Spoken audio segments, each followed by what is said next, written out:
Salut tout le monde, bienvenue sur la chaîne de l'Alpha, moi c'est Camille et aujourd'hui on se retrouve pour une nouvelle vidéo. Donc on se retrouve pour le troisième volet de la série Webtoon où je vous parle un peu des webtoons que je lis en ce moment, mes préférés, etc. etc.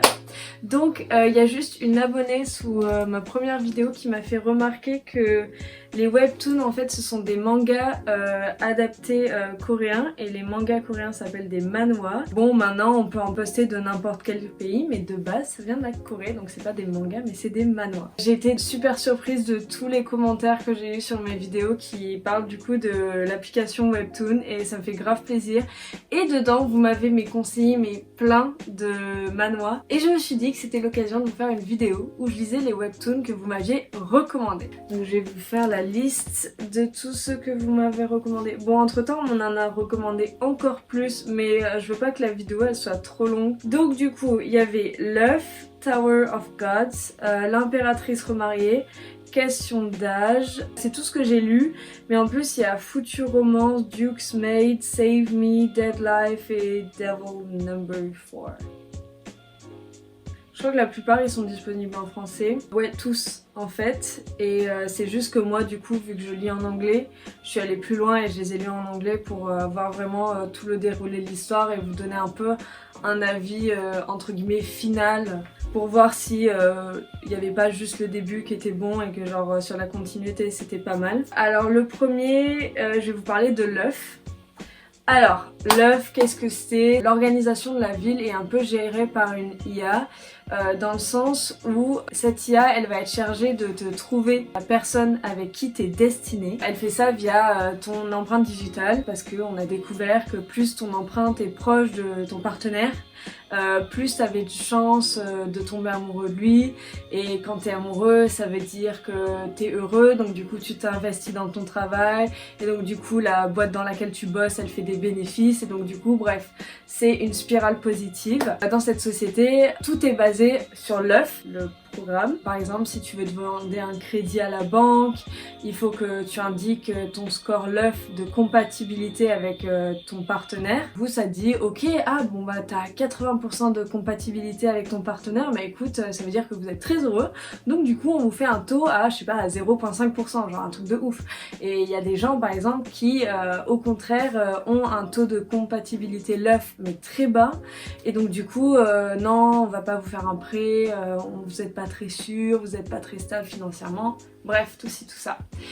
Et notre personnage principal, j'ai oublié son nom, pardonnez-moi mais les noms j'ai vraiment beaucoup de mal, je lis tellement de trucs.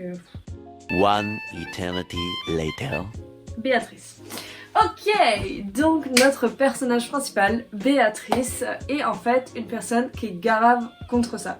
Genre elle veut pas trouver l'amour, enfin elle est bien dans sa vie et en fait l'œuf est tellement implanté dans la société qu'elle arrive à un stade où quand elle veut demander je crois un travail, et ben on lui dit mais c'est quoi votre l'œuf?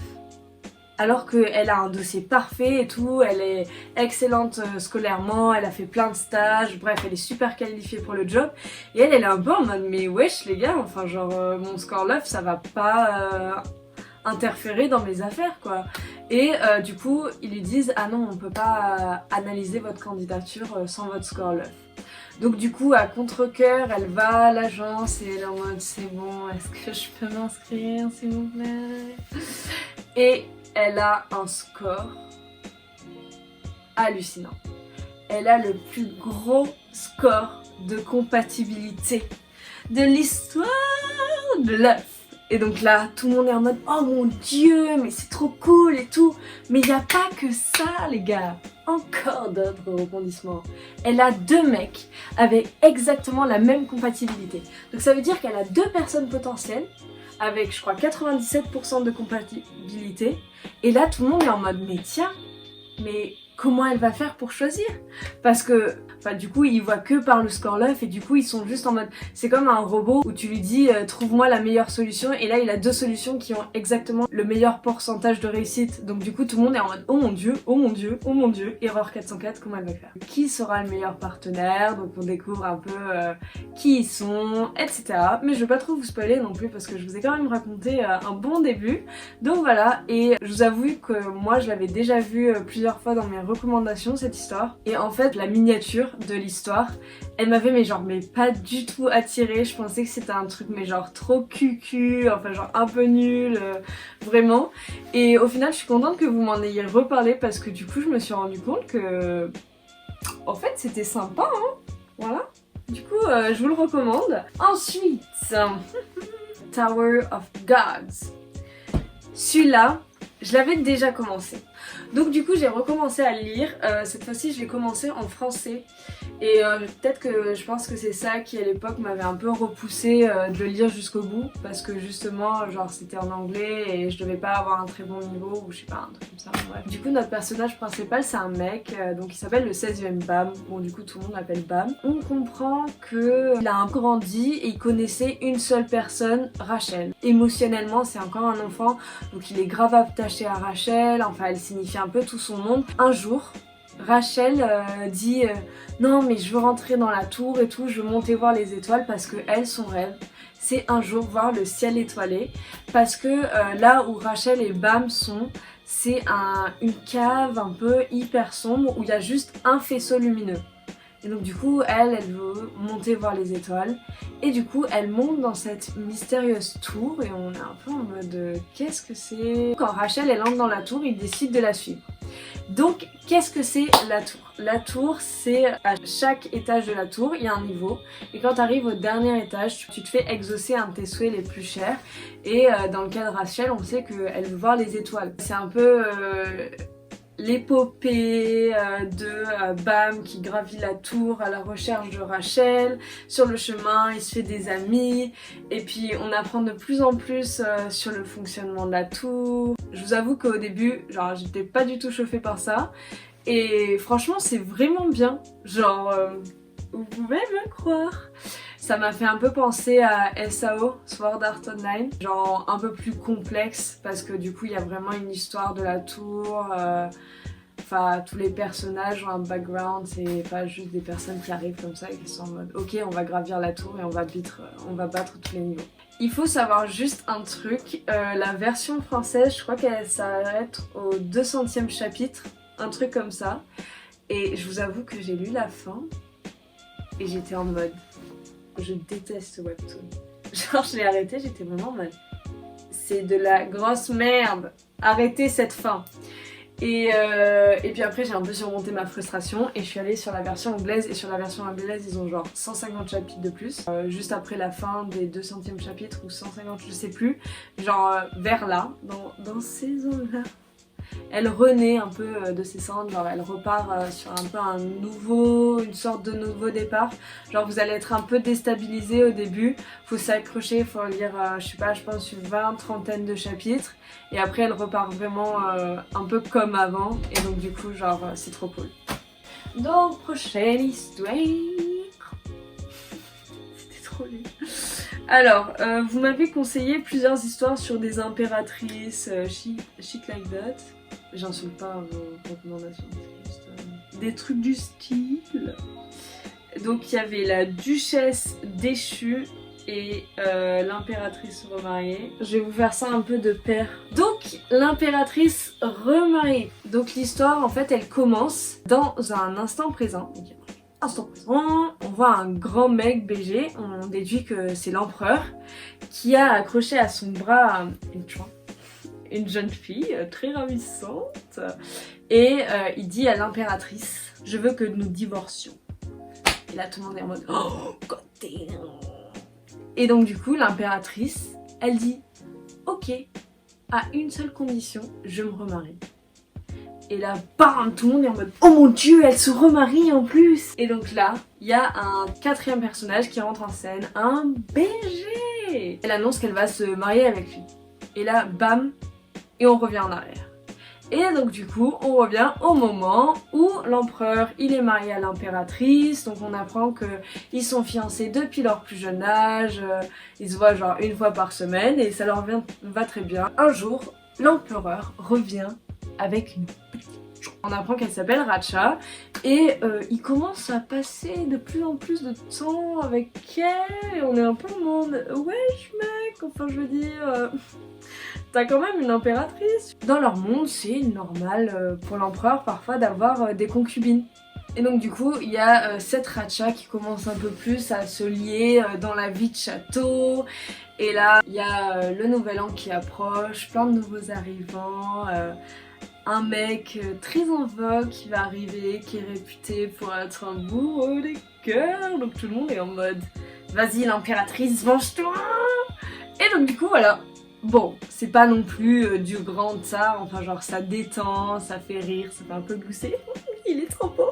Mais là, je commence à avoir un peu des péripéties, l'histoire s'approfondit, si vous avez du temps à perdre, lisez-la, c'est pas mal, c'est sympa. Ensuite, du coup, vu que j'étais lancée sur la plongée, sur la rangée, sur la lignée des impératrices, il y en avait une autre qui m'a été recommandée, ça s'appelle l'impératrice déchue.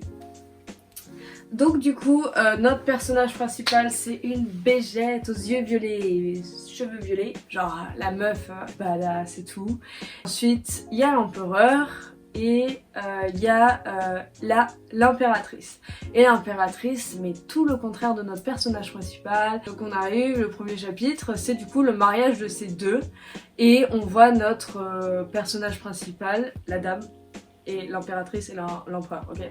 Comme ça les prénoms, c'est pas marrant. Et donc du coup il y a la dame qui assiste à leur mariage et qui fait et elle s'en va. Donc là on se dit, il y a un problème je crois.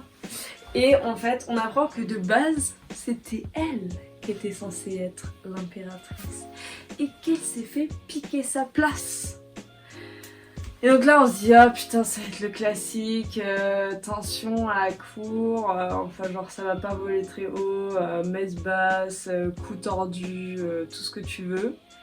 Et en fait non. L'écrivain nous a réservé quand même quelques surprises. Ça va être un peu comme dans Your Name, l'animé. Blondie, Violetta vont échanger de corps. Et donc là, on va découvrir quelques secrets. Donc du coup voilà, je vous conseille de la lire. C'est une bonne lecture. Voilà. Ensuite, on m'a conseillé Question d'âge. Alors ça, c'est une des histoires qu'on m'a le plus parlé. J'avais commencé, j'avais trouvé que c'était de la merde, j'avais arrêté. Je l'ai recommencé pour vous et vous seulement, d'accord? Et au final, en vrai, c'est pas mal. Genre, en fait, moi quand je l'ai lu, je crois qu'il y avait genre juste 20 ou 30 chapitres. Et du coup, ça s'est arrêté pile au moment où ça commençait un peu à être intéressant. Question d'âge, c'est l'histoire d'une femme qui va sur ses 30 ans, qui a vraiment la crise de la trentaine. Elle se dit, mais qu'est-ce que je fous dans ma vie? Elle voit des émissions qui disent, regardez ces jeunes qui réussissent, ils ont 20 ans, ils se font des masses de thunes. Et donc du coup, elle se sent grave dévalorisée. Enfin, j'ai quand même 30 ans, j'ai bien attaqué ma vie. Normalement, à cet âge-là, il y a des gens qui ont déjà leur famille, enfin, tu vois, des trucs comme ça. Donc c'est un peu le somme de la trentaine, quoi. Elle va se retrouver, mais prise dans une histoire. Ça n'arriverait pas dans la vraie vie. Mais c'est quand même sympa. Ça explore un point de vue, enfin le somme de la trentaine, moi j'ai jamais vu ça, tu vois. En plus, moi je vais sur mes 20 ans. Donc du coup ça me parle un peu assez d'être tout le temps comparée à des jeunes qui à mon âge avaient déjà leur boîte. Enfin genre tu regardes, je sais pas, Kylie Jenner, tous les créateurs Facebook, Microsoft, ils avaient tous déjà bien commencé à mon âge. Et du coup cette histoire je la trouve super bien parce que ça me parle. Enfin j'ai pas encore 30 ans donc ça va, moi j'ai encore le temps de me motiver et de réussir dans la vie. Mais je trouvais ça hyper intéressant comme point de vue. Enfin l'histoire un peu c'est que elle va finir par travailler pour lui. Ils vont un peu tous les deux apprendre à se connaître. En fait elle va apprendre à connaître ce gars de 20 ans qui de l'extérieur a l'air de tout avoir en main, de tout réussir, que genre la vie n'est pas si rose. Et lui il va apprendre un peu à genre dépasser son préjugé que genre elle est vieille, enfin elle fout rien de sa vie, enfin c'est un peu une grosse merde tu vois, et il va comprendre que bah c'est pas si simple que ça. Et donc du coup je trouve ça sympa que les personnages aient un peu quand même de profondeur et que ce soit pas juste en mode oh mon dieu il est trop beau, oh mon dieu elle est trop belle, milf. Voilà. Donc du coup je vais vous faire un petit ranking de mes préférés. Clairement genre Tower of Gods c'est mon premier. Bon aussi c'est un peu facile parce que c'est celui qui est le plus approfondi, il y a 300 chapitres. Donc mon numéro 1 ce sera Tower of Gods. Ensuite je mettrai à égalité l'œuf et question d'âge. Et en dernier l'impératrice remariée parce que c'est pas non plus une histoire, ça vole très très haut quoi. En ce moment du coup j'ai commencé un peu à explorer des histoires un peu plus petites qui sont que à leur début. Et je voulais savoir si vous vouliez un peu une découverte de plein de petites histoires qui en sont encore à leur tout début. Du coup qui n'ont pas encore boom et que tout le monde connaît sur la plateforme. Du coup voilà. C'est la fin de cette vidéo, j'espère que ce concept vous a plu où je critique un peu les histoires que vous me donnez. N'hésitez pas à en commenter d'autres que je connaîtrai peut-être pas, peut-être que je les connaîtrai déjà. Donc voilà, gros bisous, on se retrouve la semaine prochaine.